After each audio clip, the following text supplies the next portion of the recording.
Les voy a pedir, por favor, que si tienen dudas, con confianza háganlas. Pueden interrumpir en cualquier momento. Quieren agregar algo, si quieren debatir algún punto, también con total libertad lo hacen, por favor. Bueno, comencemos. Tenemos que la inmunonutrición es un aspecto muy importante a tenerse en cuenta, sobre todo para prevenir y de alguna manera tratar algunas enfermedades que ocurren en nosotros, especialmente sobre todo en tiempos de pandemia. Países como China, por ejemplo, tiene una guía en donde establece qué nutrientes son adecuados para enfermedades como el coronavirus, para potenciar de alguna manera el sistema inmunitario. En esta sesión vamos a hablar del fundamento bioquímico que tienen los nutrientes en la inmunidad innata y en la inmunidad adaptativa. Esta sesión está estructurada de la siguiente manera. Vamos a hablar del sistema inmunitario y su relación con la nutrición. ¿Cuál es la relación en ambos y por qué la nutrición es muy importante para potenciar y mejorar la actividad del sistema inmunitario? Vamos a hablar acerca de los estilos de vida e inmunidad, de qué manera la alimentación se integra con los otros estilos de vida para, digamos, mantener, promover o potenciar el sistema inmunitario. Recordemos que no solamente tenemos que enfocarnos en la alimentación es una parte de toda la estrategia integrada que debe de darse para que las personas tengan un buen sistema inmunitario y no esperar a que nos enfermemos para decir, bueno, recién voy a alimentarme bien para poder vencer al coronavirus, cuando ya es demasiado tarde. El sistema inmunitario se prepara previamente años, incluso antes de que nazcamos, ya el sistema inmunitario se está preparando. También vamos a hablar acerca del metabolismo y del sistema inmune. Vamos a hablar en profundo de algunos micronutrientes, la vitamina D, que es ampliamente conocida actualmente por su efecto en la inmunidad, la vitamina C, de ácidos grasos, y finalmente vamos a hablar acerca de la microbiota, la dieta y el sistema inmunitario. ¿Cuál es la relación de estas tres? ¿De qué manera la dieta mejora la microbiota y por lo tanto mejora el sistema inmunitario? Primero recordemos qué es el sistema inmunitario.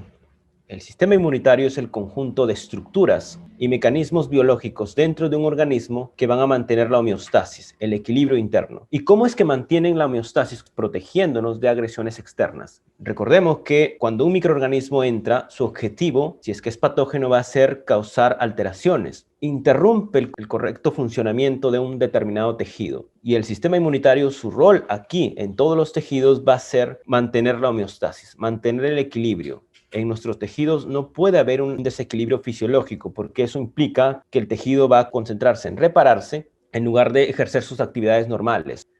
Entonces, el sistema inmunitario es el encargado de protegernos contra estas agresiones externas. Cuando hablamos de agresiones externas, ¿quiénes son estas agresiones externas? Las agresiones externas pueden ser biológicas, físico-químicas e internas. Las tres agresiones están constantemente acechándonos. En el caso de las biológicas tenemos a las bacterias patogénicas hacia nosotros, hongos, especies microscópicas de hongos, no son los champiñones que consumimos, no, son hongos microscópicos que son patógenos, se especializan en causarnos daño. Tenemos los virus, el VIH, algunos tipos de coronavirus, no solamente el SARS-CoV-2 que conocemos, algunos rotavirus que infectan a los niños, entre otros. En el caso de las agresiones físico-químicas, aquí tenemos la radiación ultravioleta. La radiación ultravioleta, no sé si habrán escuchado que es recomendable exponernos en dosis ligeras. Quiere decir que entre 5 a 10 minutos es adecuado exponernos al sol. Como vamos a ver que la radiación ultravioleta, una parte de esta radiación ultravioleta sirve para que nuestra piel sintetice vitamina D. Sin embargo, cuando alguien se expone periodos largos de tiempo, esto va a promover que el sistema inmunitario se suprima. ¿Qué quiere decir que el sistema inmunitario se suprima?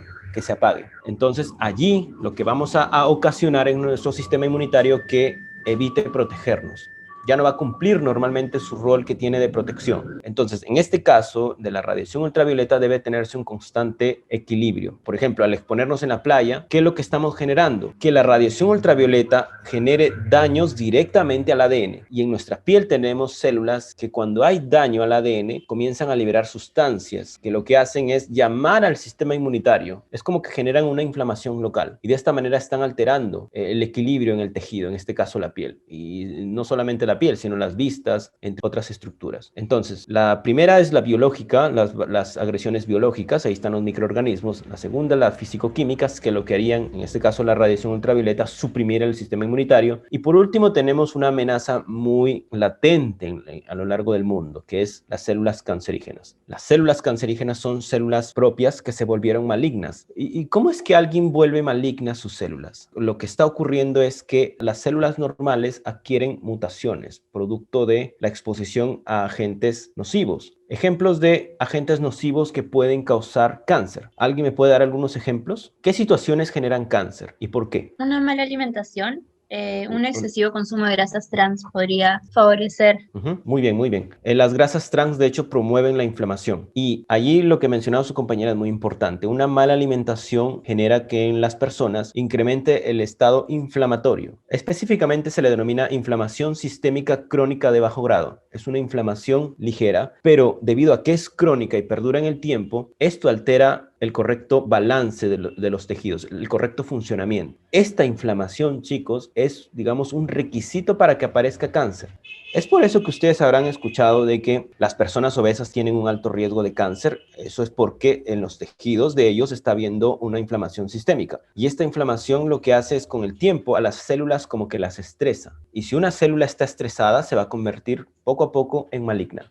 Lo interesante es que, como estamos viendo aquí, el sistema inmunitario, su papel es protegernos de las amenazas como las células cancerígenas, que las originamos prácticamente en su mayoría por nuestra culpa. Cuando recién nacemos, tenemos buen sistema inmunitario que reconoce estas células que aparecen constantemente. Y cuando nosotros vamos envejeciendo, el sistema inmunitario se hace más deficiente en detectar estas amenazas. Ya no las detecta como cuando éramos niños. Su compañero Juan menciona insuficiencia de consumo de alimentos ricos en antioxidantes. Sí, muy bien. Algo que sucede en el cáncer, en una zona en donde se está desarrollando el cáncer, es que hay un exceso de radicales libres. Digamos que el cáncer le gusta vivir en un ambiente tóxico.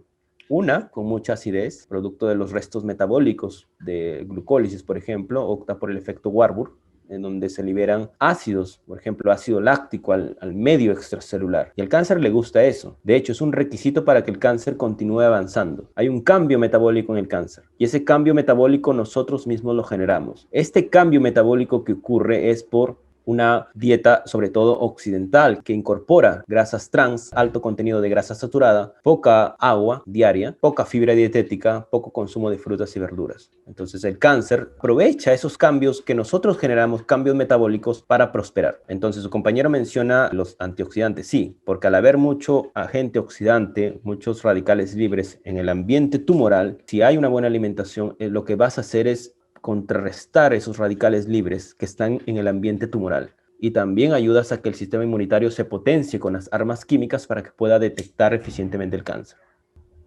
La alimentación forma parte de una serie de estilos de vida que promueven la inmunidad. Ustedes son de ciencia de la salud, estudiantes de nutrición. Usted, su rol va a ser que su paciente tenga una buena microbiota y una buena alimentación. Pero debe hacerle saber a sus pacientes de que no basta con una buena alimentación. No basta con una buena alimentación si yo, por ejemplo, voy a comer una ensalada de frutas y verduras a las 3 de la mañana, lo que está haciendo una total desconfiguración a su reloj biológico. Pero podrás decir, bueno, es una buena alimentación, tiene frutas, verduras, me hace bien. Pero no a las 3 de la mañana, porque a las 3 de la mañana usted está en etapas de sueño que se deben dar obligatoriamente durante toda la noche.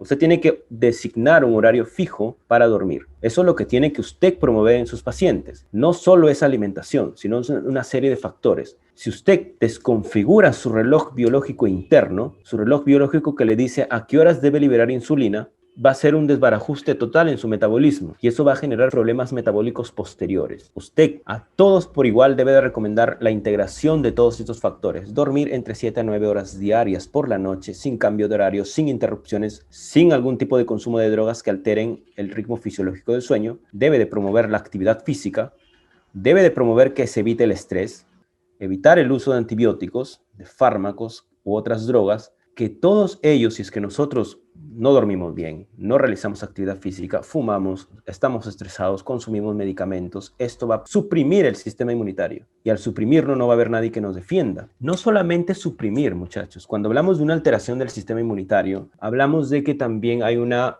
excesiva activación del sistema inmunitario. Ejemplos. En el caso del coronavirus, cuando una persona es infectada por este virus, una persona normal que, por ejemplo, cumple con todos estos estilos de vida, su sistema inmunitario va a reconocer el virus, va a reconocer la célula infectada y lo que va a hacer es destruirlo sin causar efectos colaterales. Lo que sucede actualmente es que las personas llegan a hospitalización con un sistema inmune totalmente deteriorado. ¿Por qué? Porque cuando el virus ingresa, el sistema inmunitario es muy reactivo, reacciona descontroladamente contra el virus. Lo que sucede es que mientras está reaccionando con el virus, él no se da cuenta que está destruyendo tejidos alrededor. Y es por esa razón, sumado al daño que causa el virus debido a la proliferación, la persona comienza a comprometer su tejido pulmonar, comienza a deteriorar sus pulmones.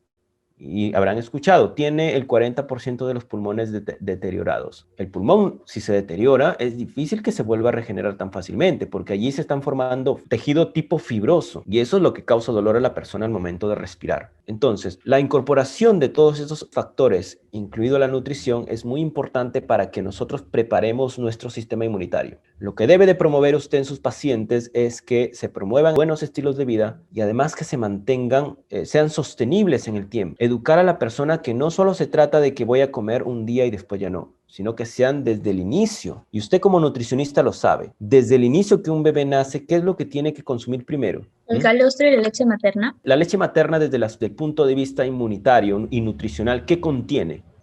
Inmunoglobulinas también. Inmunoglobulinas, ¿qué más? Bueno, todos Inmunoglobulina los nutrientes que necesita el bebé. Sí, los nutrientes que necesita el bebé muy bien, como por ejemplo vitamina A. El calostro es un nutriente alto en vitamina D, algunos minerales y también Rico en grasas también. grasas, muy bien, grasas de ácidos grasos poliinsaturados o monoinsaturados que son beneficiosos. Entonces tiene un repertorio de nutrientes. Y eso tiene que darse desde el inicio. Posteriormente ya vienen otros cuidados que facilitan que el sistema inmunitario desarrolle correctamente. Porque recuerden, un bebé no nace con el sistema inmune totalmente desarrollado. Allí el bebé, por ejemplo, la alimentación es crucial para que el bebé, en esos tiempos que está siendo vacunado, las vacunas puedan tener efecto. ¿A qué quiero ir con esto? Les pongo un ejemplo actual de la vacuna actualmente que se está probando, de los varios tipos de vacunas. Hay estudios que indican que la efectividad de las vacunas puede verse comprometida si es que la persona está obesa. ¿Por qué? Porque les estaba mencionando que una persona obesa ya está en un estado de inflamación sistémico crónico. Si esta inflamación ya de por sí es un sistema inmunitario alterado, entonces cuando la persona se le administra la vacuna, que esta persona forme anticuerpos no puede darse tan exitosamente como una persona normal. Ya allí un defecto de la persona al momento de tratar de administrarse la vacuna estando ya con comorbilidades asociadas. El bebé, cuando está recién naciendo en los primeros meses, ustedes saben que se pone algunas vacunas, la vacuna hexavalente, vacunas para otros ciertos patógenos, que su efectividad va a depender, poniéndonos a pensar en esto de nutrición, va a depender del buen sistema inmunitario que tenga en ese momento el bebé. ¿Cómo mantenemos un buen sistema inmunitario? Con la leche materna que reciba el bebé, con sus suplementos, en algunos casos sea necesario. El hierro es uno de los principales nutrientes que se necesitan para el desarrollo cerebral, sí, pero también el sistema inmunitario requiere el hierro para poder desarrollarse correctamente. ¿Ya hay alguna pregunta hasta aquí? No, profe, todo claro.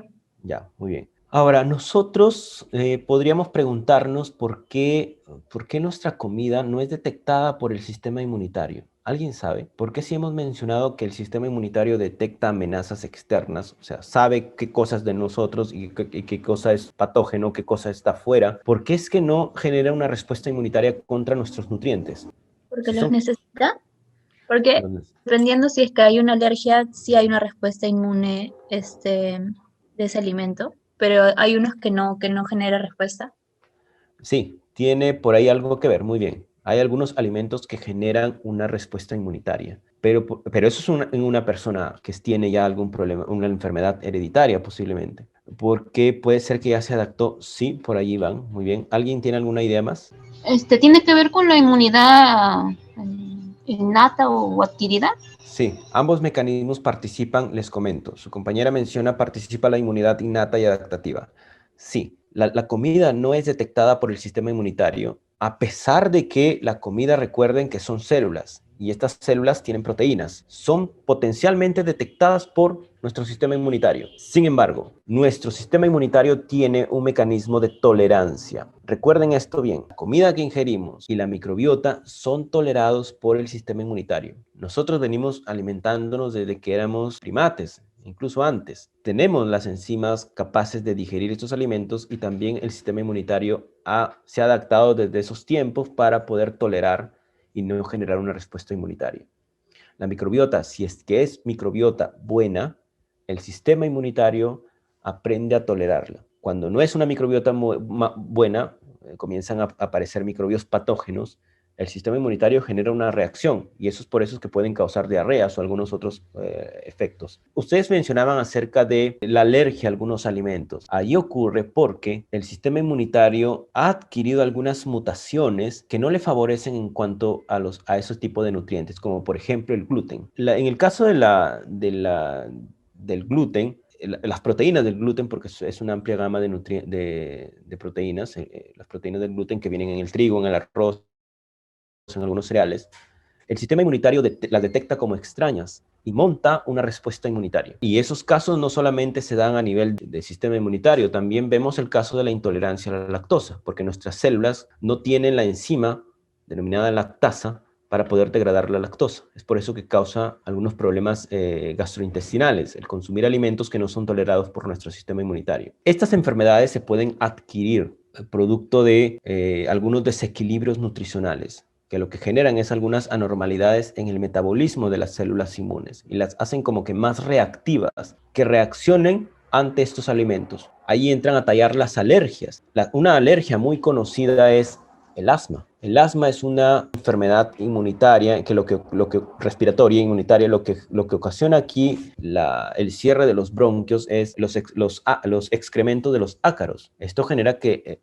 normalmente en una persona sana el excremento de ácaro no activa el sistema inmunitario notoriamente, pero en una persona con asma sí ocurre, porque es, digamos, muy reactivo el sistema inmunitario contra este antígeno. Ya, chicos, entonces recordemos, el sistema inmunitario tiene mecanismos de tolerancia contra los alimentos y la microbiota. Ahora, a ustedes, a sus pacientes, como les mencionaba, ustedes en su ejercer profesional tienen que dar recomendaciones no solamente basadas en nutrición, sino tienen que tener bien en cuenta, chicos, la importancia de la alimentación preconcepción, durante la gestación y después del nacimiento. Usted dirá, pero hacer seguimiento a tanto es difícil. La alimentación no solamente debe considerarse como una estrategia de tratamiento. Sí, ayuda al tratamiento, sí, pero lo que deben de hacer como nutricionistas ustedes es promover la salud. Un enfoque de promoción de la salud. ¿Qué quiere decir eso? Que ustedes apliquen estrategias, digamos, recomendaciones para cuidar el sistema inmunitario desde el inicio de los tiempos y durante toda su vida. ¿Qué quiere decir y qué tiene que ver la preconcepción con el sistema inmunitario y la inmunonutrición? Si una persona se alimenta bien cuando está preparándose para procrear, aquí ocurren principalmente varios eventos. En el varón se está formando los espermatozoides. Se forman en un lapso de 72 horas. Recuerden que en un espermatozoide, ¿qué cosa hay? Material genético, el material genético que se va a transferir de generación en generación. Para elaborar el material genético se requieren enzimas, principalmente enzimas que replican el ADN, que participan en la meiosis, porque los espermatozoides se originan durante la meiosis. Para elaborar el material genético, estas enzimas requieren como cofactores componentes derivados de vitaminas, como por ejemplo la tiamina, folatos y otras vitaminas del complejo B. Necesitan vitamina C, proteínas, azúcares. Imagínense, si la persona que está elaborando estos espermatozoides no tiene ese repertorio de nutrientes para elaborarlos, entonces la enzima que está elaborando el material genético de este espermatozoide, ¿ustedes creen que lo va a hacer eficientemente? No, va a cometer errores en el proceso. Es como nosotros, si a nosotros no nos dan alimento durante la etapa escolar, ¿usted cree que va a hacer un buen trabajo en la escuela? No. Lo mismo sucede con las enzimas que participan en el ensamble del material genético. Recuerden que el objetivo de la reproducción es poner los mejores genes en un espermatozoide. Pero si las enzimas que están encargadas de unir el material genético, de armar, no tienen los nutrientes, los cofactores necesarios, entonces van a elaborar un espermatozoide defectuoso. Pero ya, dirá, un espermatozoide defectuoso ya ahí acaba, no importa.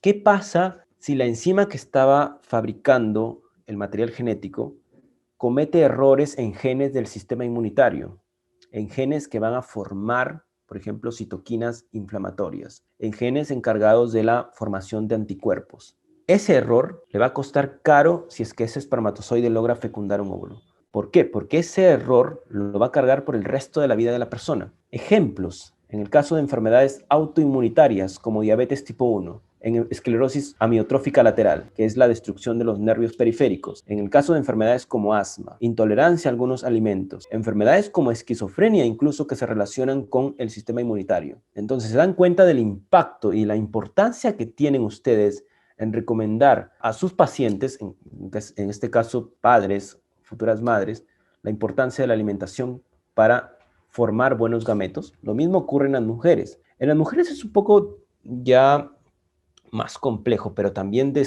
especial relevancia. ¿Por qué? En este caso, mujeres nacen con ya un determinado número de óvulos. Los óvulos se encuentran almacenados en los ovarios, en las trompas de falopio. Pero, ¿qué pasa si el cuerpo de la mujer está pasando por etapas, por ejemplo, de inflamación sistémica crónica, de infecciones constantes? Estas infecciones, de alguna manera, repercuten en la integridad de los tejidos reproductivos. No crea que una célula está aislada. Si una célula se enferma, o de un tejido se enferma, las repercusiones van a ser a nivel sistémico. Cuando usted está, por ejemplo, estresada, no solamente altera su comportamiento, su humor, no, altera a nivel sistémico, altera el metabolismo del hígado, la manera como el estómago libera ácido clorhídrico, la manera como los pulmones procesan o intercambian gases, todo eso se ve alterado. Entonces es muy importante que se considere una alimentación o una inmunonutrición antes de procrear. Ahora, durante el embarazo, la inmunonutrición, ¿qué tiene que ver durante el embarazo? Mucho. ¿Por qué? Porque aquí ya supongamos, la mamá y el papá se alimentaron bien, procrearon.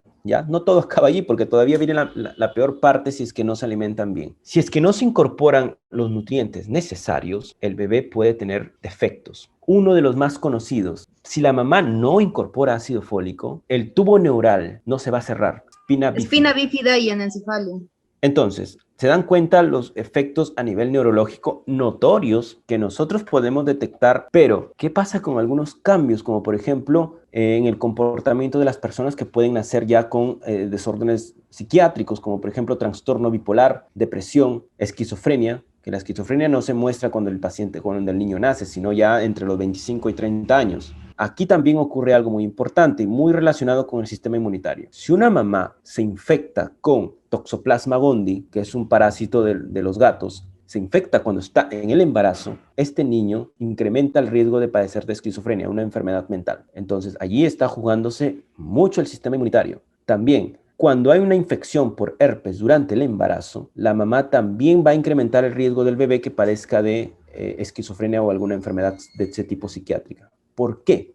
Porque si bien es cierto la inflamación que se está generando en el Toxoplasma gondii, que es un parásito de los excrementos del gato, y el herpes tipo 1, tipo 2, esto genera a nivel sistémico. No crean que solamente se trata de las lesiones que aparecen en el caso del herpes en los genitales o en los labios. El herpes causa efectos a nivel sistémico. Por eso es que a algunos pacientes se les complica con fiebre, dolores de cabeza, escalofríos. Esto es porque es a nivel sistémico. Entonces, si es que está haciendo a nivel sistémico, las citoquinas inflamatorias están rodeando nuestro cuerpo. Y algunas de ellas interrumpen el correcto funcionamiento de un bebé, lo interrumpen. ¿Y qué pasa si en ese momento el tejido, durante esa semana, 2 semanas que dura el tiempo de infección, el bebé está desarrollando partes de las neuronas? Entonces ya allí, por eso es que se cree que la infección por el herpes durante el embarazo, durante la gestación o el Toxoplasma gondii incrementa el riesgo de padecer de enfermedades psiquiátricas como esquizofrenia. ¿Se dan cuenta la relevancia que tiene?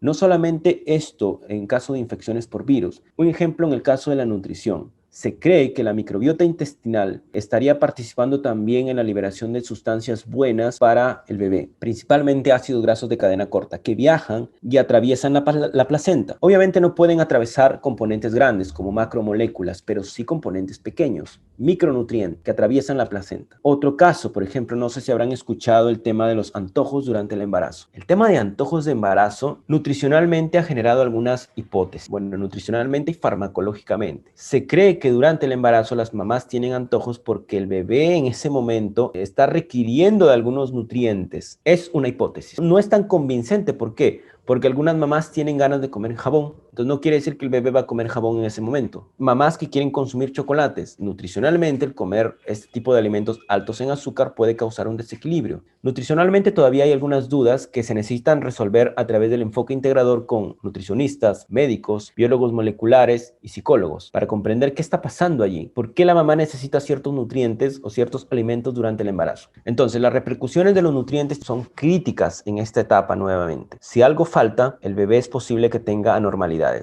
Ahora, luego de que nace usted, ya eso es bien conocido. De hecho, la mayoría de gente se enfoca en esto. Los profesionales de la salud se enfocan en después de nacer. Y sobre todo ya cuando llegan mal, ya llegan enfermos y creen que la nutrición es solamente para tratar. Sin embargo, la nutrición debe ser como una cultura que se debe de dar desde los colegios y sobre todo también educar a las mamás para hacerles saber que la alimentación tiene un impacto en el sistema inmunitario que los va a proteger de enfermedades en el futuro. Ahora, ¿preguntas hasta aquí? Profe, ¿qué Yo tengo causaba una pregunta. cuando... Uy, Sí, sí, sigue. ya, ¿qué causaba cuando no se cerraba el tubo neural en la parte de arriba? Anencefalia. Ya, gracias, profe. Gracias. Las células inmunitarias realizan metabolismo.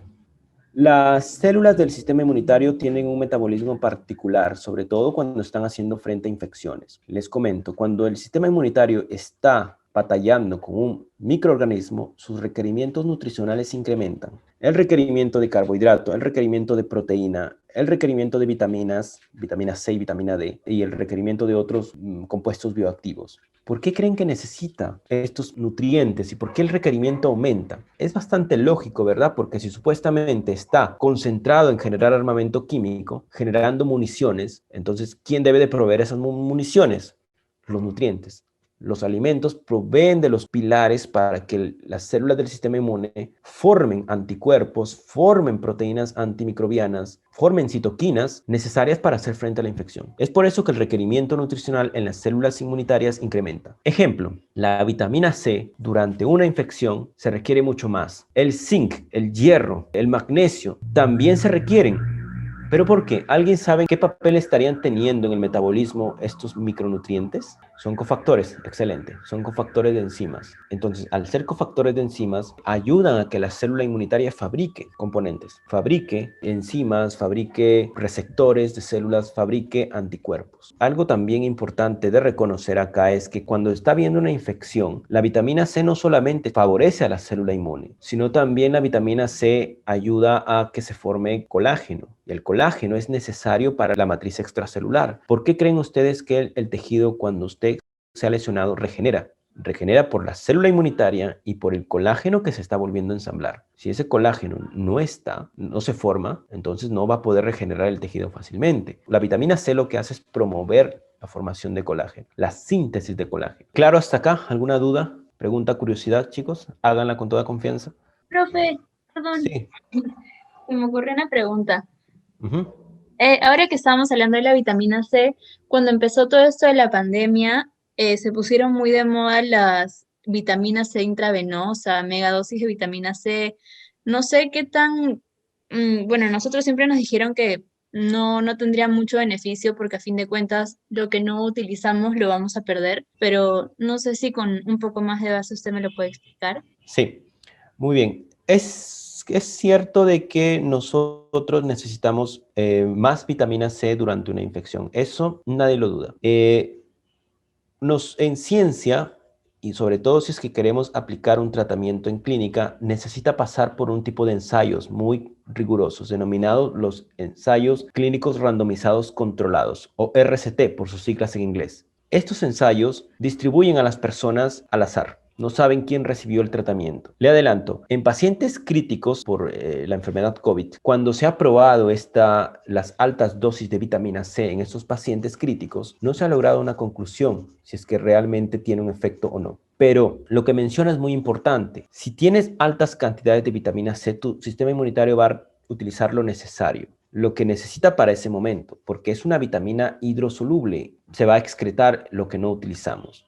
¿Por qué la vitamina C puede no estar teniendo ese efecto? Si supuestamente la lógica es la vitamina C promueve el sistema inmunitario. Lo que ocurre aquí es que va a depender de cómo el paciente esté respondiendo en ese momento. ¿Qué comorbilidades trae?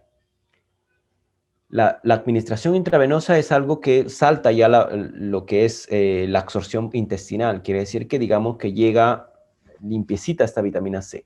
Sin embargo, el tratamiento con los fármacos, ojo, que allí no solamente se está administrando vitamina C, sino otro tipo de fármacos. Las células inmunes no es que van a procesar únicamente la vitamina C, sino también están ocupadas procesando los otros nutrientes. Y ahí usted habrá visto lo que se denomina interacción fármaco-nutriente. Los fármacos pueden alterar la efectividad de la vitamina C y la vitamina C puede alterar la efectividad de estos fármacos. Y también el exceso de vitamina C puede generar problemas renales. Además, el sistema inmunitario solamente coge lo necesario. ¿Por qué? Por eso les comentaba, si el sistema inmunitario está preparado para recibir pequeñas cantidades de vitamina C, una persona, por ejemplo, obesa, que casi nunca consume vitamina C, entonces su metabolismo de las células inmunitarias ya está adaptado para recibir ciertas cantidades de vitamina C, poquísimas.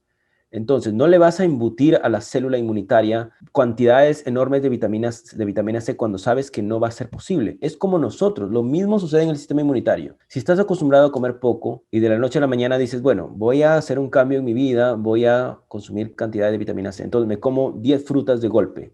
¿Ustedes creen que a la segunda fruta ya les causa empachadura? Lo mismo sucede con nuestras células. Tienen adaptado un mecanismo que les permite incorporar ciertas cantidades de nutrientes. No ocurre esto de la noche a la mañana. No se pueden incorporar los nutrientes. Un día quiero comer más omega 3, entonces mis células, cuando yo quiero, ellas van a consumir tanto omega 3. No, no es así. El metabolismo tiene una adaptación. Y si una persona no se ha acostumbrado a ingerir cantidades tan altas de vitamina C como son las que se administran, esa es la razón bioquímica por la cual estos efectos de la vitamina C no se están dando. O sea, el efecto es que se alegaría que dijeran, bueno, le administro grandes cantidades de vitamina C, entonces la persona va a curarse, cuando no es así. El metabolismo tiene que sufrir adaptaciones, no ocurre de la noche a la mañana. Entonces, ¿alguna curiosidad sobre eso? ¿Alguna duda? Gracias, profe. Ya, muy bien. ¿Alguna otra pregunta? Profe, ¿puedo hacer Dígame. una preguntita más acerca de lo que Claro. acaba de decir de las adaptaciones que tiene las células para tener los micronutrientes? Ujú. De esa misma manera que se adapta a no tener tantos nutrientes, si es que hay un paciente que podemos ver que en su dieta consume, por ejemplo, muy poco omega 3 y su requerimiento diario es un poco más elevado, poco a poco podemos readaptar sus células como para que pueda consumir la cantidad que requiere.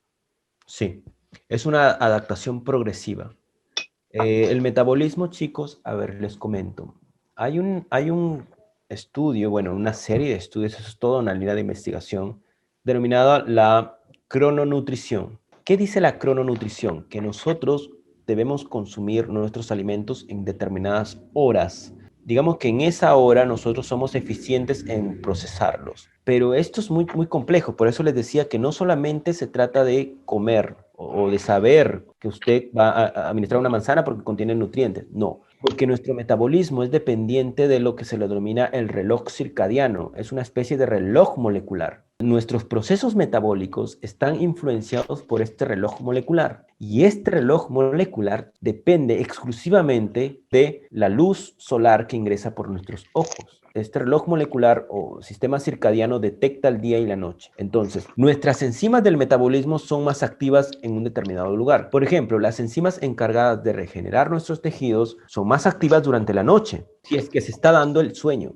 en las fases del sueño, que son fase 1, 2, 3 y fase REM. Allí ocurre el proceso de regeneración.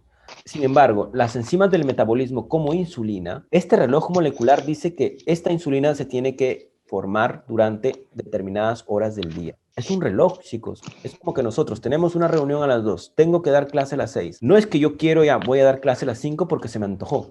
No, el reloj molecular es lo mismo, es un horario tan programado. Entonces, yendo a su ejemplo anterior y trayéndolo en contexto esto, un paciente que está en cuidados intensivos, algo va a ser irregular en su reloj molecular. ¿Por qué principalmente? Porque ese paciente en cuidados intensivos está inconsciente, no tiene ingreso a la luz solar. Su reloj molecular va a estar como que confundido y su metabolismo inevitablemente también. Entonces, lo que mencionan sus compañeras también es muy importante porque el metabolismo es una adaptación progresiva. un ejemplo de adaptación del metabolismo que es malo, la diabetes tipo 2. En la diabetes tipo 2, ¿qué está ocurriendo? Nosotros en nuestro metabolismo ingerimos diariamente comidas altas en azúcar. Lo que estamos haciendo es acostumbrando poco a poco al páncreas a que libere excesivas cantidades de insulina. Y esto genera de que las células, su receptor de insulina, le da igual, justamente porque hay un montón. Y eso comienza a generar la resistencia a insulina. Y eso que conduce finalmente a diabetes tipo 2. Y así hay una serie de adaptaciones metabólicas. Por ejemplo, también hay unos genes en el metabolismo que cuando, por ejemplo, alguien equivocadamente dice voy a bajar de peso y no come durante el día, no se alimenta bien, logra su objetivo bajar de peso. Pero al primer momento que logra consumir sus cantidades normales, comienza a engordar. Entonces, ¿qué pasó allí? Lo que sucede es que durante ese tiempo de dieta, de restricción calórica, lo que hizo es adaptar su metabolismo. El metabolismo se adaptó ¿para qué? Para ahorrar lo más posible, porque lo que está haciendo es quitándole los nutrientes no solamente a su barriga, sino también a otros tejidos. Porque nosotros, si es que consumimos una cantidad de alimentos diarios, no es por nuestra gordura, sino es por las acciones fisiológicas, que nuestros ojos vean, que nuestro cerebro realice actividades, que podamos dormir. Entonces, si le está dando poco alimento en esa dieta, entre comillas, dieta equivocada, el metabolismo aprende a ahorrar. Con ese poquito aprende a subsistir. Y después resulta que le das de la noche a la mañana comida normal. Entonces, lo que va a hacer es, se va a equivocar, va a pensar que es poca comida y lo que va a hacer es ahorrar, pensando de que lo vas a seguir restringiendo de alimentación. En ahorrador es la denominación que se le da, es debido a la adaptación que has tenido con una dieta errónea. Y lo mismo puede ocurrir en diferentes tipos de dietas. Por ejemplo, la dieta cetogénica, dietas que se dan en los gimnasios, etc. El mensaje acá es que es una adaptación metabólica. Es por eso que el sistema inmunitario no podemos decir, bueno, me infecté de coronavirus, ya, mañana consumo vitamina C. No. La adaptación metabólica tiene que darse previamente para que tú acostumbres a tus células a que ingieran determinadas cantidades de nutrientes. Muy bien, entonces sigamos. Relacionado con el metabolismo tenemos que nuestras células inmunes cumplen el dogma central de la biología molecular. ¿Qué es eso? En el ADN tenemos la información genética. Tenemos genes de insulina, genes de enzimas del metabolismo, genes de citocinas, genes de anticuerpos, genes de proteínas antimicrobianas, genes del colágeno, genes de receptores de las células inmunitarias, genes de citoquinas que alivian la inflamación, entre otros genes. Cuando usted piensa en su cuerpo, piensa en que todos son genes. La formación del pelo es genes. La forma como piensa es influenciada por los genes que promueven ciertas conexiones neuronales. Los genes tienen la información genética para formar nuestro fenotipo. ¿A través de qué? De la formación primero de ARN y luego de proteína. En el caso de esta información, este es el escenario perfecto, ¿verdad? Donde no hay interrupciones, donde el de gen se da lugar a proteína. Ese es el escenario perfecto. Sin embargo, cuando hay mutaciones en este material genético, vamos a tener proteínas defectuosas, proteínas con errores. El sistema inmunitario también puede tener errores, mutaciones en proteínas de su metabolismo en el sistema inmunitario. Si una persona está ok y consume comidas chatarras o opta por la dieta occidental, alta en especies reactivas de oxígeno, en grasas trans, lo que va a hacer es alterar esta función de los genes. Esta persona nació con los genes buenos, pero lo que hace es deteriorar la manera como esta secuencia funciona. Lo deteriora a varios niveles, a nivel de genes, a nivel de ARN mensajero y a nivel de traducción de proteína. Esta forma de regular los genes a través de la alimentación se le denomina epigenética. La epigenética quiere decir sobre el material genético. No son mutaciones, son cambios. Tiene un efecto sobre la manera como nuestros genes se expresan. Entonces, sí, nosotros nacimos bien hasta, por ejemplo, los 7 años. A partir de los 7 años comenzamos con nuestros malos hábitos. Entonces, nuestros genes van a ser alterados por estos nutrientes que vienen en una dieta, por ejemplo, mala, y alteran cómo las proteínas se forman. ¿Qué pasa si es una proteína cuya función es evitar que las células cancerígenas proliferen? Y esos nutrientes malos lo que hacen es apagar el gen de esta proteína buena. No se va a formar. Entonces no va a haber forma de que el cáncer se detenga. Relacionando con el sistema inmunitario, ¿qué pasa si hay algunos nutrientes malos que lo que hacen es apagar genes de citoquinas que son reguladoras? Citoquinas apaciguantes. Vamos a tener consecuencias negativas para nosotros, justamente por esta regulación negativa que existe. Si una persona nació con genes buenos del sistema inmunitario y tiene una mala alimentación y otros malos estilos de vida, los genes van a expresarse aberrantemente, se van a descontrolar en la manera como se expresan. Entonces, no solamente pensamos y ya no solamente imaginemos que voy a heredar una enfermedad de mi papá, de mi mamá, de mi abuelo, de mi tatarabuelo. No, ahorita ya digamos que en nuestras manos está cambiar el rumbo de nuestro metabolismo. ¿Qué pasa si, por ejemplo, una persona en el otro escenario nace lamentablemente con genes malos? Por ejemplo, susceptibilidad a posibles cánceres relacionados obviamente con el sistema inmunitario. Pero esta persona tuvo una cultura muy buena de buenos estilos de vida. Entonces, estos genes malogrados, los nutrientes buenos, lo que hacen es corregir la manera como este gen está dando lugar a proteínas. El mensaje general es que estos nutrientes buenos que vienen en los alimentos estarían corrigiendo la manera como esos genes malos funcionan nuevamente. Por eso es que yo iba a que el sistema inmunitario no se corrige de la noche a la mañana, sino que estos cambios se dan progresivamente. Si una persona supiera qué alimentos consumir, no fuera necesario que gaste tanto dinero en hospitales. Ahora, entremos a lo que es el sistema inmunitario. Recordemos que se divide en inmunidad innata e inmunidad adaptativa. La inmunidad innata consiste en las barreras primarias, que son la piel, las membranas mucosas y la microbiota. En la inmunidad innata participan las células inmunes innatas, proteínas del complemento, inflamación, sustancias antimicrobianas. En la inmunidad adquirida tenemos que participan las células T, las células B y los anticuerpos o inmunoglobulinas. Nuestro sistema inmunitario requiere de los nutrientes para poder desarrollar correctamente los dos tipos de inmunidad. Entonces, para ello se requiere un enfoque denominado inmunonutrición. La inmunonutrición en la práctica nutricional, que lo que va a hacer es aplicar o que se administren los pacientes a través de la alimentación los nutrientes necesarios para modular la actividad del sistema inmunitario en la salud y enfermedad. ¿Qué quiere decir modular? Quiere decir que va, una, a ser eficiente el microorganismo contra los patógenos, y la segunda es reducir una excesiva inflamación que podría estar causando deterioro en los tejidos. Cumple un rol dual: activador cuando hace falta destruir a patógenos, inhibidor cuando hay una excesiva inflamación. Es un balance. ¿Y quién se encarga de hacer ese balance? La nutrición. La inmunonutrición es el enfoque que nos permite que el sistema inmunitario tome decisiones rápidas cuando está viendo una invasión por un patógeno. Él, en este caso, va a determinar que es una infección y va a destruirlo. Pero cuando, por ejemplo, hay enfermedades que atacan tejidos propios, la inmunonutrición va a ayudar a reducir esa inflamación. La inmunonutrición modula el sistema inmunitario en la salud y enfermedad. Pero es de preferencia que el enfoque de la inmunonutrición se aplique en la salud, cuando estamos sanos, no esperar a que lleguemos a la enfermedad. La inmunonutrición puede funcionar durante la enfermedad, pero sí se recomienda de que la inmunonutrición, al igual que los otros enfoques de estilos de vida que les mencionaba, se apliquen en una persona que está sana, para evitar después la enfermedad, que es mucho más difícil recuperar la salud cuando una persona ya está con patologías crónicas, como por ejemplo el cáncer.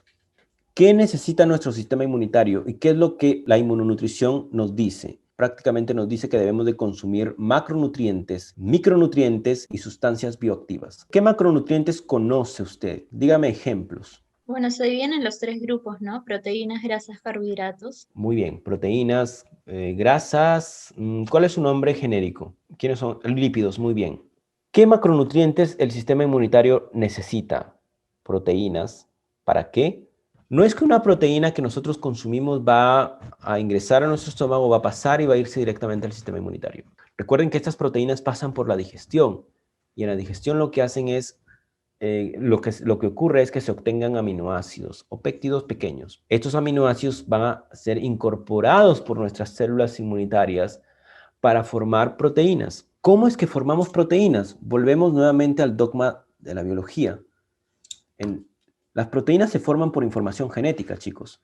No crea que porque usted consume proteínas de algún determinado animal, por ejemplo, colágeno, el colágeno se va a ir directamente a su piel. No, porque usted debe tener los genes de colágeno, las cadenas alfa, para formar el colágeno.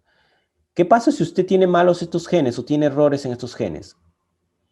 No importa que esté ingiriendo los aminoácidos en la dieta, no se va a poder formar exitosamente esa proteína que usted tanto desea, o al menos va a ser deficiente, porque no tiene la plantilla, no tiene el libro de instrucciones. Es como que tiene los ingredientes, pero no tiene la receta. Ese es el mejor ejemplo. O le cambiaron la receta, o le pusieron, por ejemplo, alguien de maldad le puso otro ingrediente, y usted compró el ingrediente, En este caso, las células tienen los ingredientes y fabrican una proteína mal.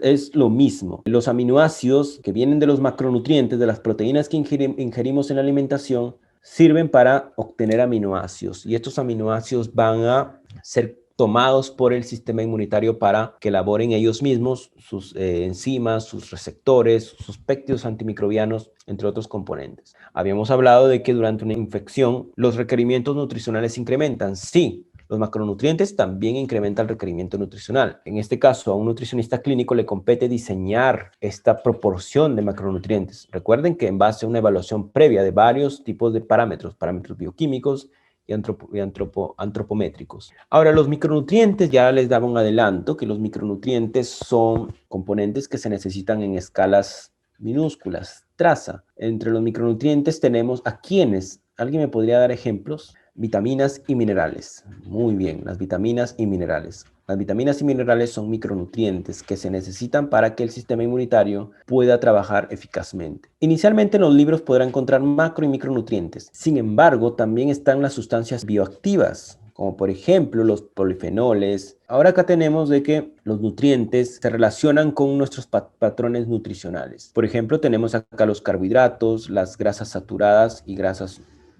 no saturadas, las proteínas, los polifenoles. Esto se relaciona directamente con las dietas que tengamos, la dieta occidental, la dieta mediterránea, la dieta libre de gluten, la dieta vegetariana y vegana. Encontramos esta relación, ¿verdad? Las diferencias entre carbohidratos y estos nutrientes con los diferentes patrones nutricionales.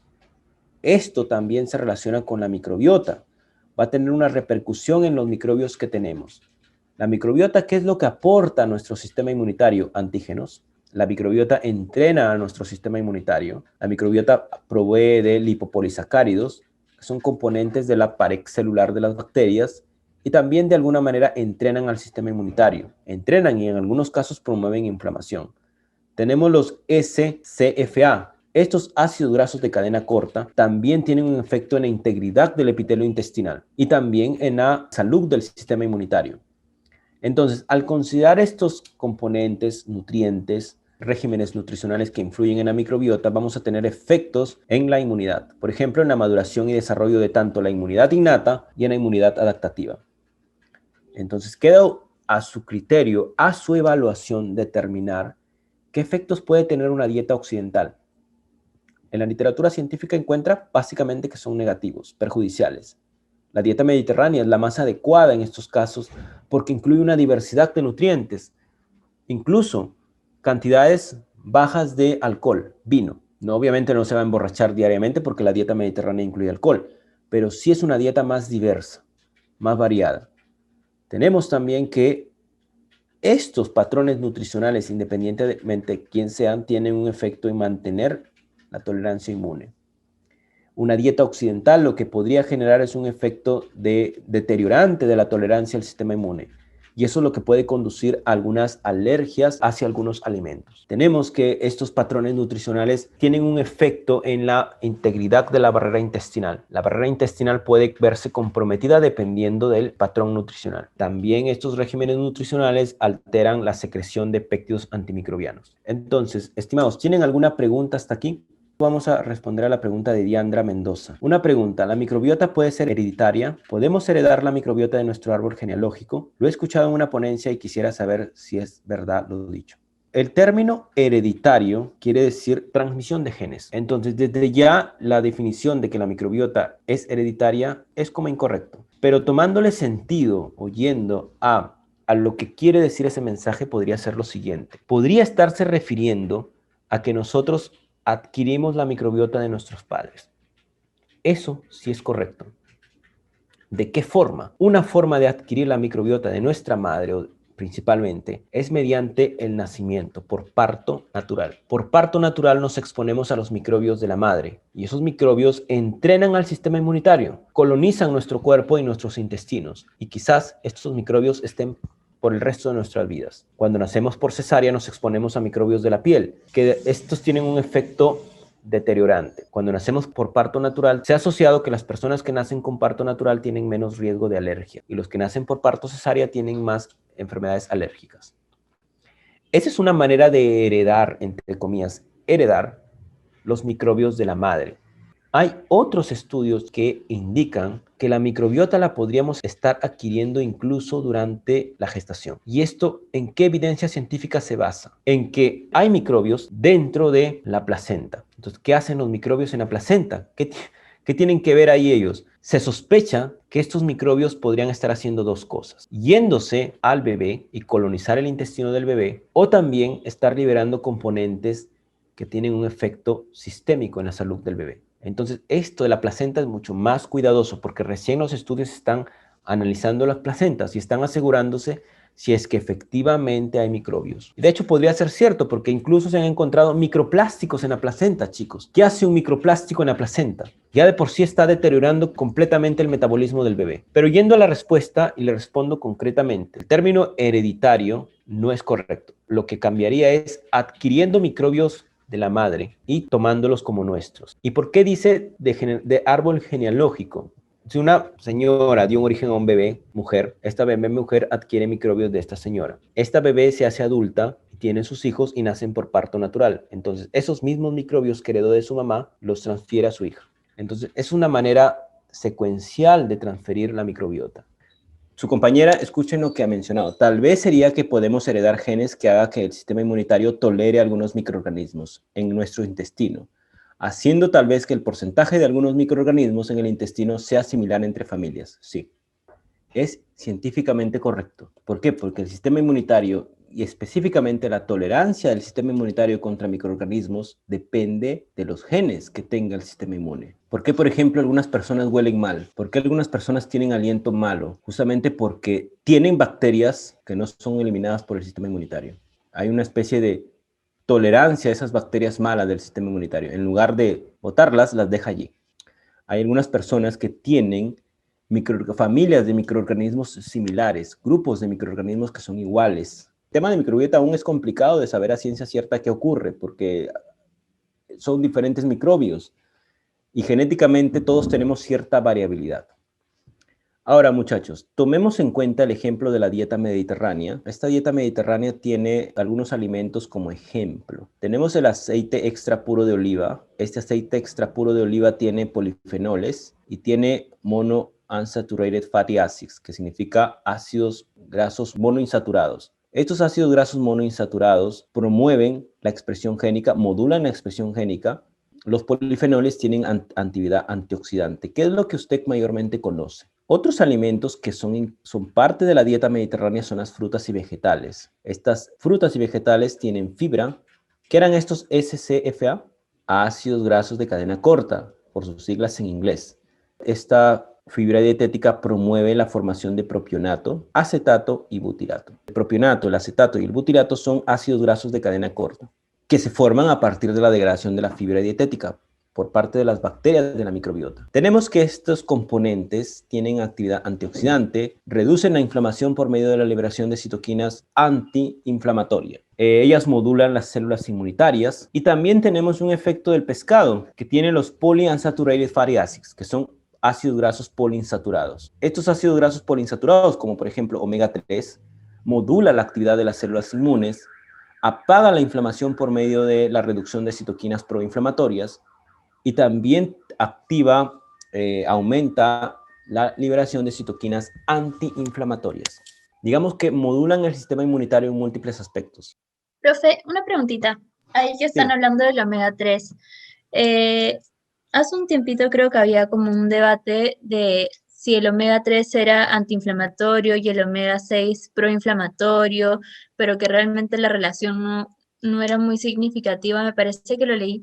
Pero, ¿usted qué opina? ¿Que el omega 3 sí tiene beneficios antiinflamatorios? Sí, el omega 3 tiene efectos antiinflamatorios. Mire, en nosotros tenemos que tener una proporción de omega 3 y omega 6 balanceada.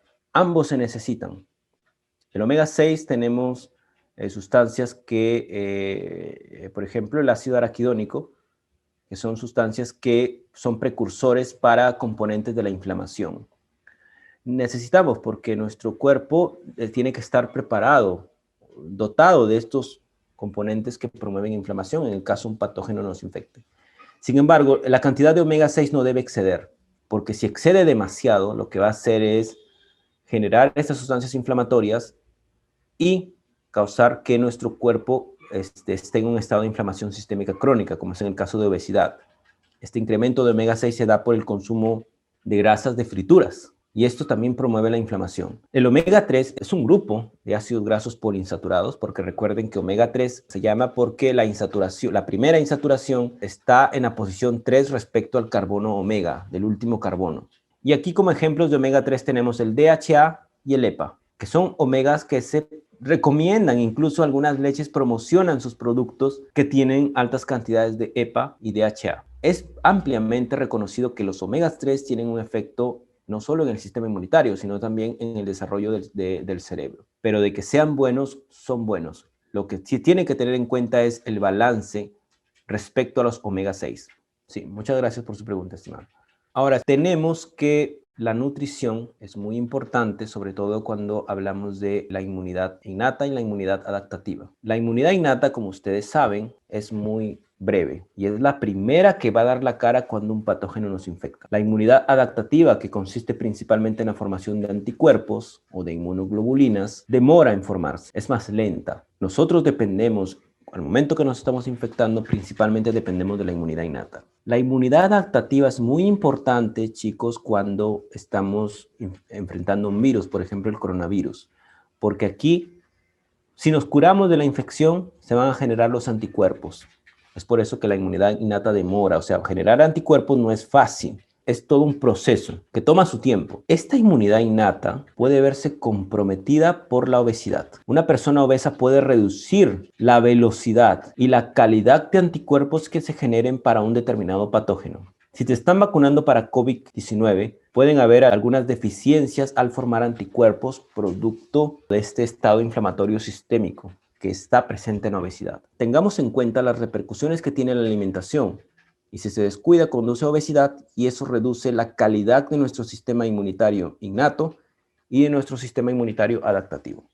Ahora, hablemos del primer nutriente. La vitamina D, ¿alguien me puede decir qué es, qué características tiene?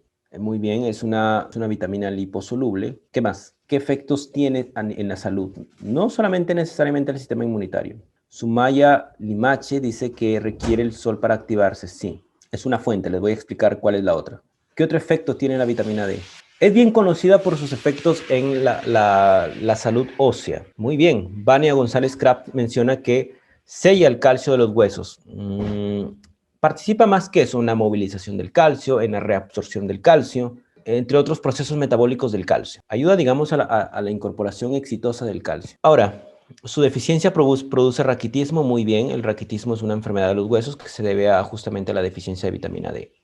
Homeostasis del calcio y del fósforo. Muy bien, excelente. Pero yendo específico del sistema inmunitario, la vitamina D se puede considerar una hormona inmunomoduladora. Muy bien, Magali Sonco.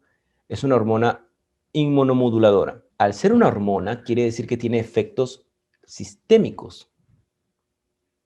Porque las hormonas, recuerde que con un poquito de hormona que se libera en nuestra pubertad, ese poquitito de hormona que está en escala de micromolar, ese poquitito genera efectos a largo plazo en el desarrollo de los órganos genitales. Igual estaríamos hablando de la vitamina D. Es un micronutriente, pero los científicos lo están considerando como una hormona inmunomoduladora. Entonces, si es una hormona, tiene que tener un receptor. Los receptores son responsables de que tengamos respuesta a determinados ligandos. En este caso, un ligando es la hormona.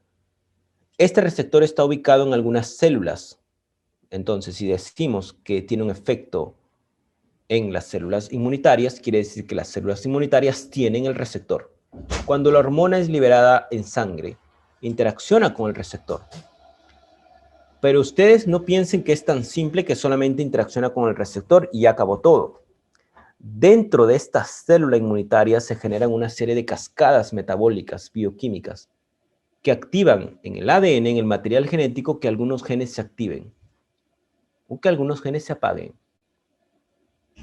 Entonces, es un proceso altamente controlado, que no simplemente es tan simple como decir consume vitamina C y ya te curas. No, porque a nivel de metabólico se dan cuenta que para que ocurran esas cascadas, esas rutas bioquímicas, dependen de enzimas. Y esas enzimas provienen de proteínas, del material genético. Es por eso que yo siempre enfatizo la importancia de no ser cerrados y decir que un nutriente le va a hacer efecto a esta persona igual que a todas. No, porque a nivel metabólico hay diferencias muy significativas, chicos. Entonces, el material genético que se encargó de formar este receptor de vitamina D puede variar. Y ya de allí puede tener repercusiones, porque va a afectar la manera como esta hormona tiene su efecto en las células inmunitarias. ¿Ya? Entonces, al interaccionar con el receptor de vitamina D, genera cambios en el comportamiento y función en la célula que tiene el receptor. Hablemos del metabolismo de la vitamina D. La vitamina D la podemos obtener de 3 fuentes principalmente: del sol, de la exposición a la luz solar, de los alimentos que contienen vitamina D y de los suplementos. En la piel hay un compuesto denominado 7-dehidrocolesterol. Este 7-dehidrocolesterol reacciona con la radiación ultravioleta en la piel y forma la vitamina D3. La vitamina D3 es liberada al torrente sanguíneo y llega al hígado. Ojo, vitamina D3, por fuente de la exposición, mediante la exposición a la luz solar. En los alimentos también obtenemos la vitamina D3, obtenemos la forma de vitamina D3. En los suplementos obtenemos la forma de vitamina D2. Los dos casos, vitamina D3 y vitamina D2, van a llegar al hígado y por medio de la enzima 25-hidroxilasa que está en el hígado, esta vitamina D3 y D2 se va a convertir a 25-hidroxivitamina D. Podrá pensar, entonces, yo me expongo a la luz solar y esta vitamina D3 es la forma activa. No, no es la forma activa. Aquí esta vitamina ni de los suplementos es la forma activa. Necesita del hígado y de los riñones para ser activa. En el hígado ocurre la primera hidroxilación, que usted bioquímicamente reconocerá que se le está agregando un grupo hidroxilo, un OH. Ahora, esta 25-hidroxivitamina D viaja a los riñones y en los riñones se encuentra otra enzima denominada 1-alfa hidroxilasa, que agrega otro OH a esta vitamina D3 o D2 y se convierte en 1,25 dihidroxivitamina D. Di porque hay dos hidroxilaciones, en la posición 1 y en la posición 25. Esta 1, dihidroxivitamina D es también denominada calcitriol. El calcitriol es la forma activa de vitamina D. Ojo, es la forma activa. Nosotros podremos pensar de que el hígado y los riñones son los únicos que se encargan de hacer eso. Sin embargo, las células inmunitarias, algunas, tienen esta enzima. Cogen la 25-hidroxivitamina D que viene en sangre y la convierten en calcitriol. Y de esta manera tiene efectos en la actividad de estas células inmunitarias. Les comento, la exposición a la luz solar, algunos científicos mencionan de que podría ser suficiente para abastecer al cuerpo de vitamina D. El sol, una exposición de 5 a 10 minutos diarios o de 2 a 3 veces por semana podría ser suficiente para generar vitamina D y evitar de esta forma deficiencias de vitamina D. La alimentación puede complementar, pero ¿por qué no estoy seguro de ese argumento que estoy mencionando? Porque hay algunas personas que a pesar de que tienen esta exposición, a pesar de que tienen alimentación de esto, o a pesar de que también en lugar de la alimentación optan por suplementos de vitamina D, tienen niveles bajos de vitamina D. Lo que se determina en sangre para saber el estado de vitamina D de una persona es los niveles de 25-hidroxivitamina D. Los niveles de 25-hidroxivitamina D nos permiten saber si es que esa persona está asimilando muy bien la vitamina D. Esa es la única manera de saberlo. Y recuerden que esto va a ser considerado para nuestras células inmunitarias, que lo tomen y formen el calcitriol. Entonces, como nutricionista, tenga bien en cuenta que la vitamina D proviene de estas 3 fuentes. Los alimentos de origen vegetal también tienen vitamina D.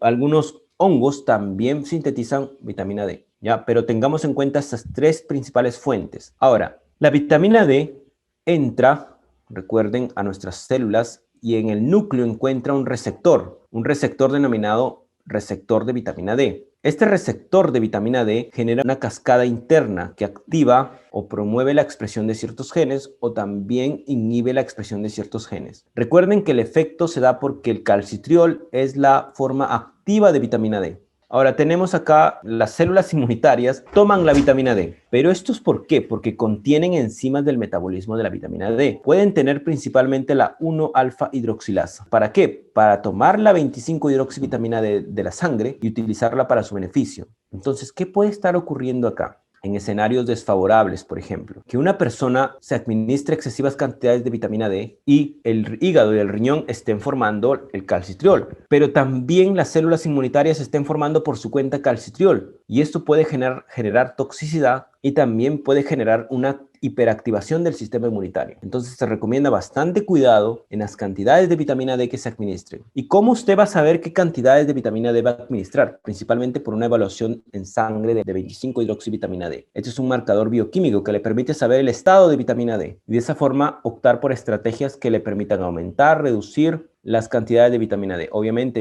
en lugares como Lima muchas veces no sale sol, entonces las personas tienen deficiencia de vitamina D por parte del sol. Entonces, ¿qué queda? La alimentación. Y si es que la alimentación es deficiente, ¿qué le queda? Suplementos. Lo lamentable es que alrededor del mundo hay deficiencia de vitamina D. Las razones ya está de más explicarlas. Los estilos de vida en países industrializados han cambiado. Las personas prefieren estar encerradas en lugar de salir un momento al sol. Entonces, la exposición a la luz solar es crucial para formar vitamina D. Y de hecho es la mayor fuente de vitamina D, incluso más que los alimentos. Obviamente hay que tener cuidado con la excesiva exposición al sol porque puede causar inmunosupresión, y eso es lo que les mencioné al inicio. Entonces, la vitamina D, una de las funciones que tiene es en las barreras epiteliales. Ahora, tenemos que la vitamina D participa en promover la activación de monocitos y macrófagos. ¿Qué hace la vitamina D? Cuando hay un patógeno, las células humanas liberan citoquinas inflamatorias en respuesta a esos patógenos. Entonces, los macrófagos y monocitos reseccionan estas citoquinas inflamatorias y en presencia de la 25-hidroxivitamina D, que recuerden que es esta, que se libera del hígado y tiene una primera hidroxilación, una primera modificación, es tomada por estas células y ellas tienen la enzima 1-alfa hidroxilasa para convertir en calcitriol a esta 25-hidroxivitamina D. Este calcitriol promueve en los macrófagos y monocitos la actividad antimicrobiana, incrementa la actividad antimicrobiana, liberando ¿qué? Componentes antimicrobianos. Uno de estos componentes antimicrobianos es la catelicidina, que es un componente que ataca a los microorganismos, particularmente bacterias. Entonces se dan cuenta cómo los macrófagos y monocitos, que son células de la inmunidad innata, reciben esta 25-hidroxivitamina D y la convierten en la forma activa para promover la liberación de sustancias antimicrobianas. Ahora, en otras células especiales, que son las células dendríticas. Las células dendríticas no convierten el 25-hidroxivitamina D en calcitriol. Ellas reseccionan el calcitriol de la sangre y directamente cumplen su efecto dependiendo del contexto. ¿Qué quiere decir eso? Que en algunos casos, cuando hay enfermedades autoinmunes, a las células dendríticas les conviene reseccionar la vitamina D para quedarse inmaduras y para ser tolerogénicas. No nos conviene que las células dendríticas se activen o que se hagan maduras en un contexto de autoinmunidad. Sin embargo, cuando hay una infección, una inflamación, el calcitriol o la forma activa de vitamina D activa a las células dendríticas para que generen su efecto antipatogénico, que destruyan a esos patógenos. Ese es por el lado de las células dendríticas, que son células de la inmunidad innata. Hay estudios un poco contradictorios acerca de los efectos de la vitamina D en las células NK.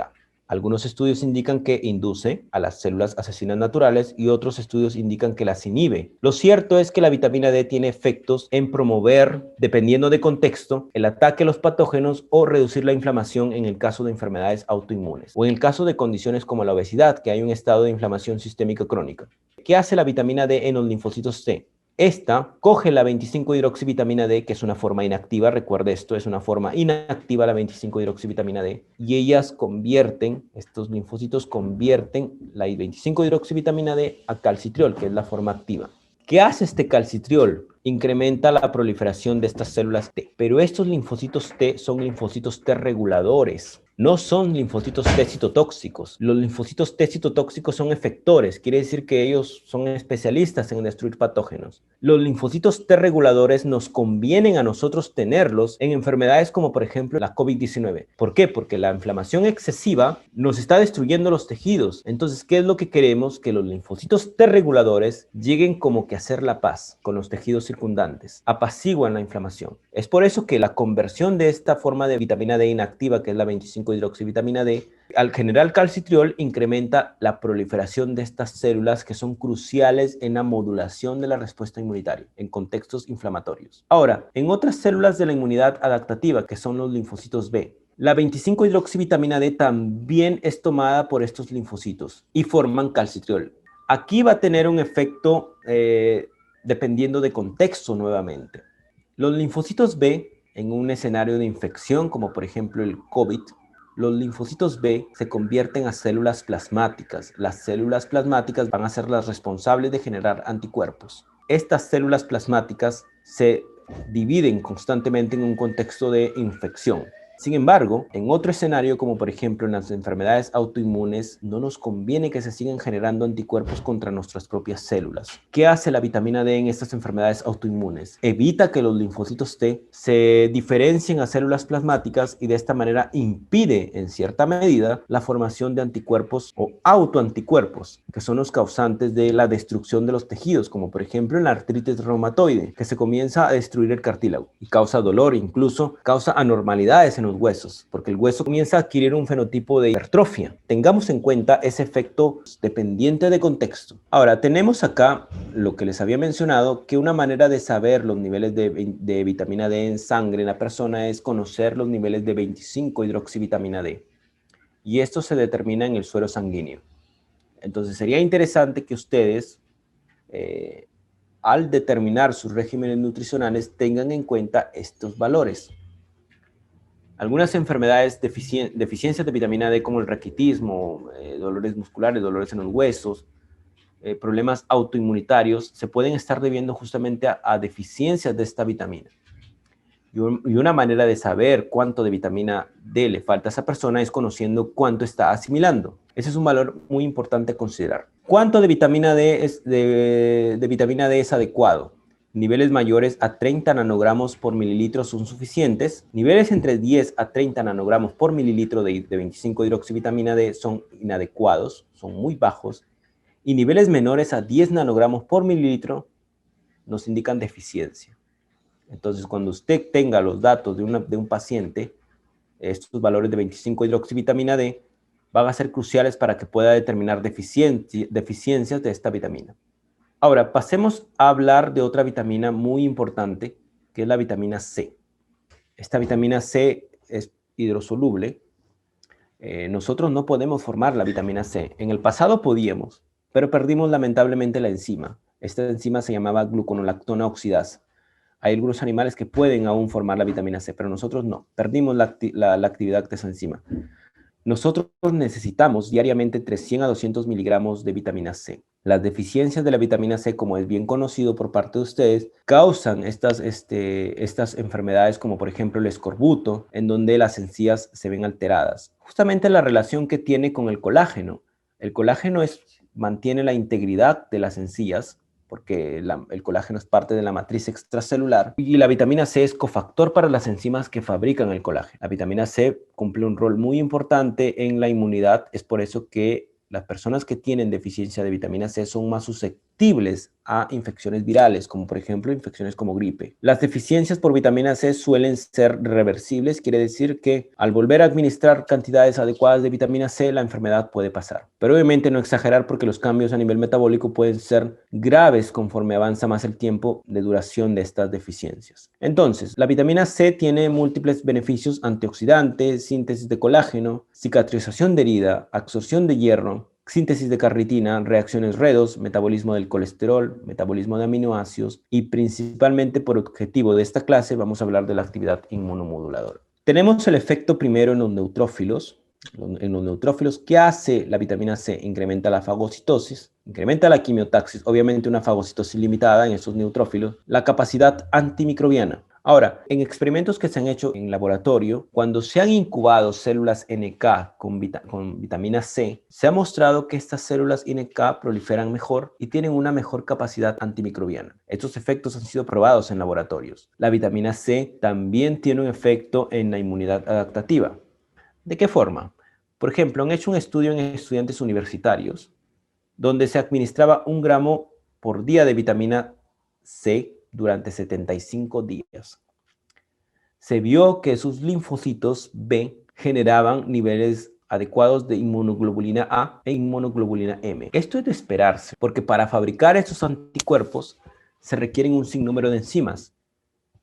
El mecanismo bioquímico es aquí que las vitaminas C es cofactor que participa en el correcto funcionamiento de las enzimas que se encargan de elaborar esos anticuerpos. Entonces, este experimento evidencia que 1 gramo de vitamina D al día durante 75 días estaría teniendo un efecto en la inmunidad adaptativa, porque recuerden que los anticuerpos son parte de la inmunidad humoral y la inmunidad humoral es parte de la inmunidad adaptativa. ¿Ya? Ahora tenemos otro experimento que se hizo en un estudio. En pacientes seniles se administró 500 miligramos de vitamina D al día durante un mes. Ellos obtuvieron la sangre de estos pacientes seniles y mostraron una proliferación de linfocitos T. Incrementó la proliferación de linfocitos T. Esto es muy favorable porque en pacientes seniles el sistema inmunitario adaptativo comienza a deteriorarse, comienza a hacerse más lento.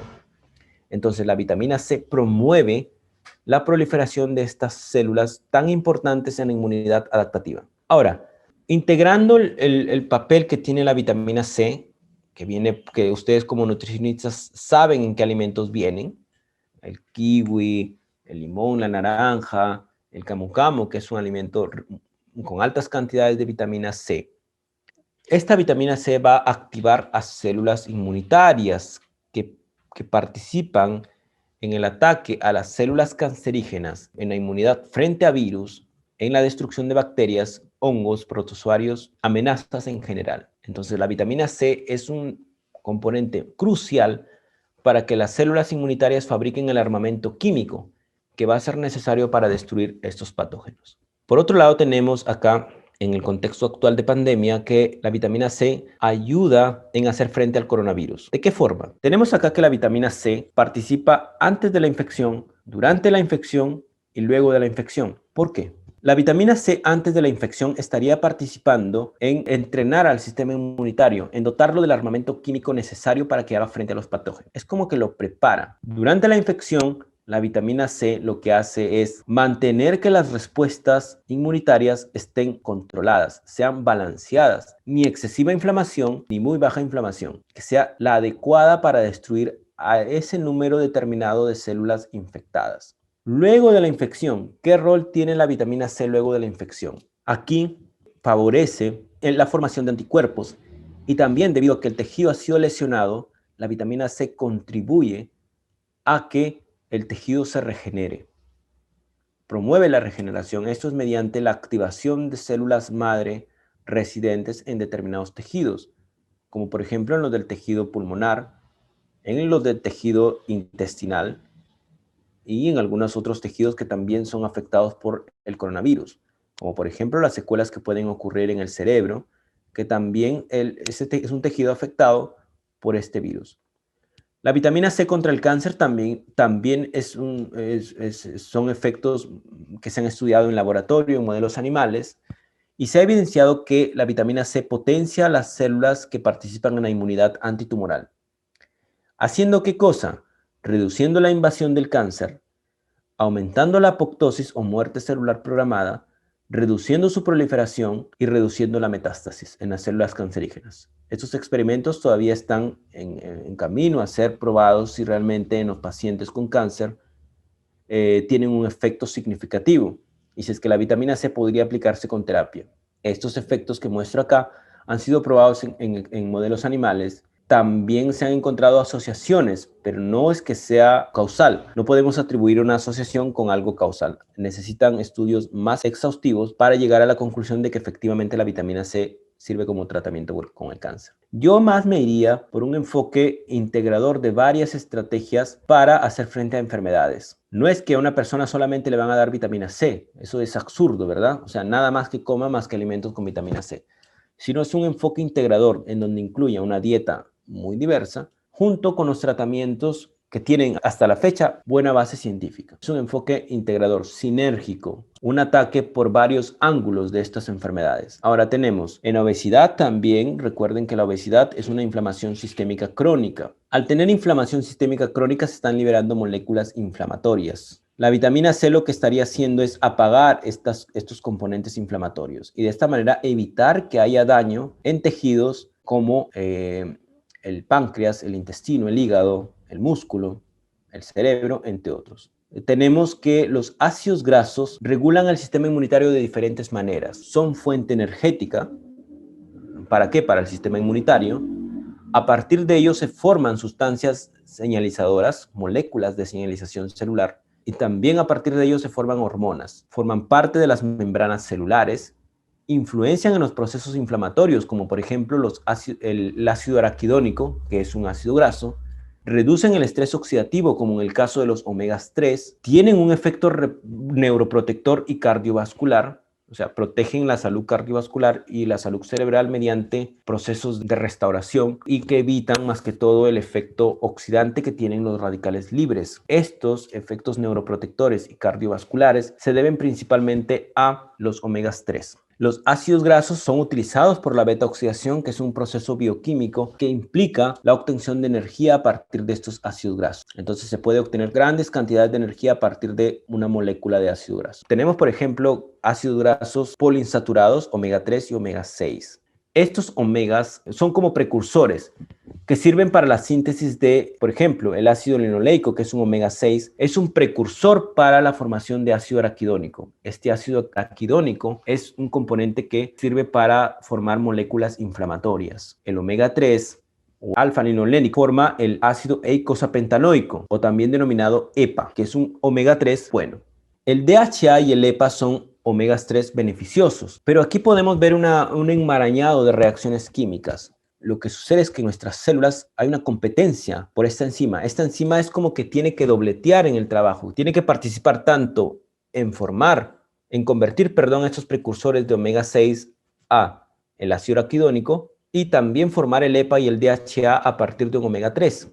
Entonces hay una competencia de esta enzima que puede generar en este caso que alguna persona cuando está consumiendo un exceso de omega 6 se vaya la balanza para un lado y no para el otro, porque recordemos que los omega 6 nos sirven mucho para poder generar omegas 3 muy importantes, como son el EPA y el DHA, que participan en nuestra salud cerebral y también en nuestro sistema inmunitario. Entonces, tenemos que los omegas 3 los podemos encontrar en los pescados, y recuerden los efectos que les había mencionado, participan en la integridad de la membrana celular y tienen efecto antioxidante. Estos son los alimentos en donde los podemos encontrar, los omega 6, como por ejemplo el ácido linoleico, el ácido araquidónico, el omega 3, el EPA y DHA, que los podemos encontrar en algunos alimentos, el alfa-linolénico también, que lo podemos encontrar en nueces, por ejemplo, en semillas, en aceites, entre otros. Estos ácidos grasos, el omega 6 y el omega 3, se consideran ácidos grasos poliinsaturados. ¿Por qué? Porque químicamente tienen varias insaturaciones o dobles enlaces, como se les llama. El ácido araquidónico, en general, les comento de que es un precursor de moléculas inflamatorias. Tampoco nos conviene tener un exceso de este ácido araquidónico porque nos estaría generando o estaría promoviendo una inflamación. En personas obesas que su dieta principalmente es a base de grasas, de frituras, alimentos altos en omega 6 estarían contribuyendo a la formación de ácido araquidónico y por lo tanto van a contribuir a la formación de moléculas inflamatorias.